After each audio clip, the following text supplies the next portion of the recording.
Hi, this is Katie. Thank you for joining me today on the My Senses, My Space podcast. And today I wanted to talk about my thoughts on diagnosis and grief.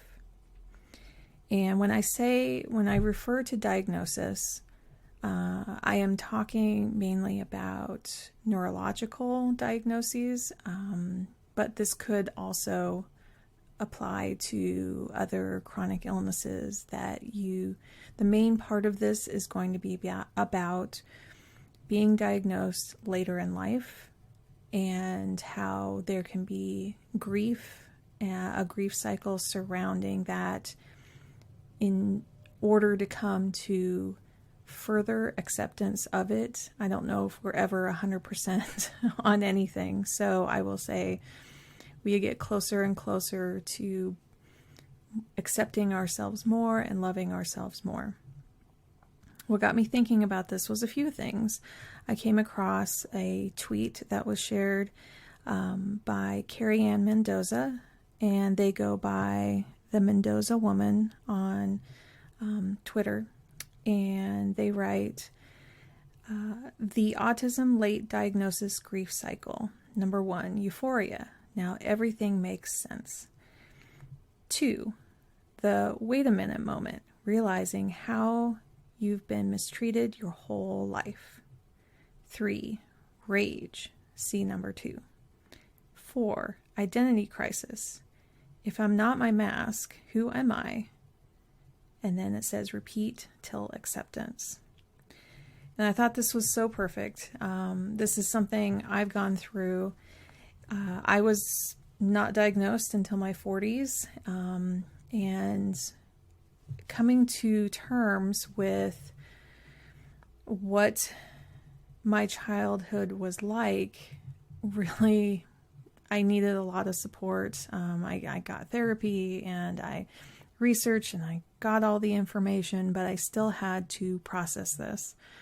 I had to process, wait a minute, that from my childhood was this. It's ADHD, it's dyslexia, it's audio processing where, you have trouble understanding people if they're just talking to you, trouble understanding words when they're written on the page, and how you can mask your way through those, and the adults in your life may not notice it as much, but you still are struggling because that's all you ever knew, and you thought that struggle was normal, that typical, that's what everyone else went through. And so when you start seeing a lot of memes, seeing a lot of TikToks, whatever it is, whatever information you're happening upon, that you're like, wait a minute, is that me? And you read more and more and you're like, wait, that is what I experienced. So you look for more and more to seek out that validation because you didn't have that validation when you were a child. And as a child, you blamed yourself. It's so automatic for children to just go, oh, well, that was my fault. If there isn't an adult to explain, this is what's happening within your body, and this is why. But if you're not explained that, then you're like, oh, it's just my fault for not being like other people. I should just try harder. So the reason why I'm talking about this is because this comes into play when you are creating your space to support any of those needs that you are finally realizing, wait, these are actual just needs that I have for my body. I need to rest more.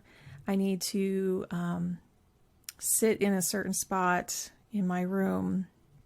I need to have the blinds open more or shut more, or sound or smells or any kind of senses may be more easily overwhelmed because you are finally going, wait, my body has always been overwhelmed by these senses, by any experience that is happening to your body.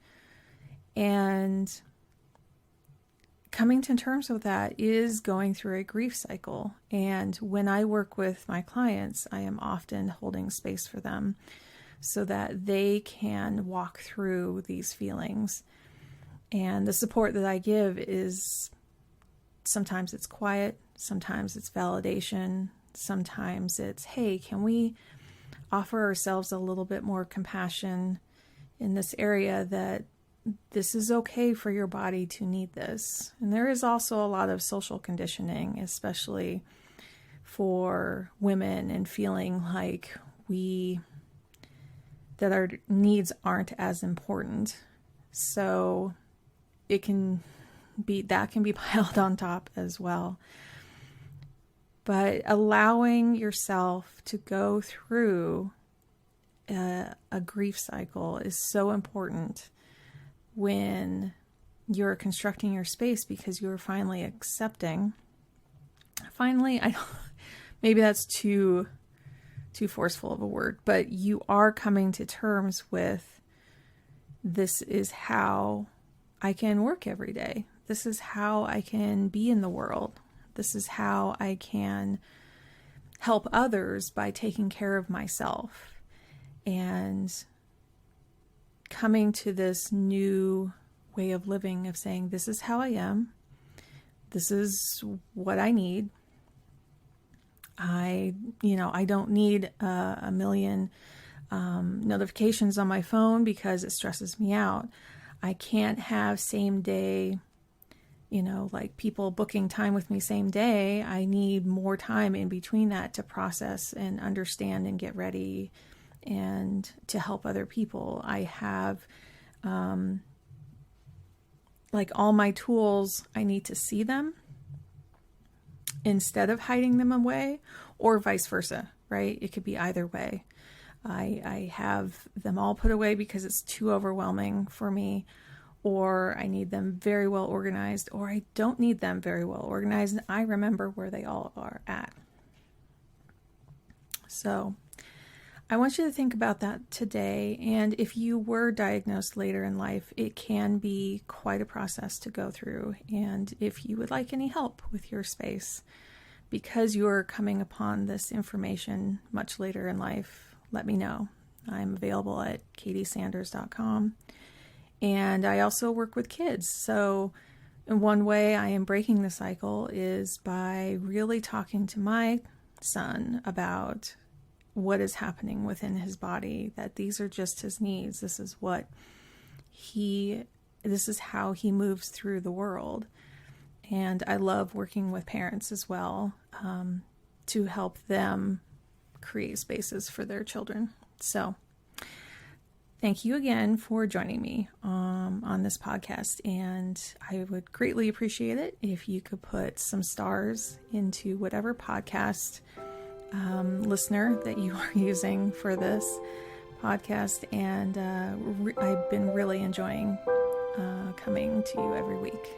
So hopefully next time I will see you on the My Senses, My Space podcast.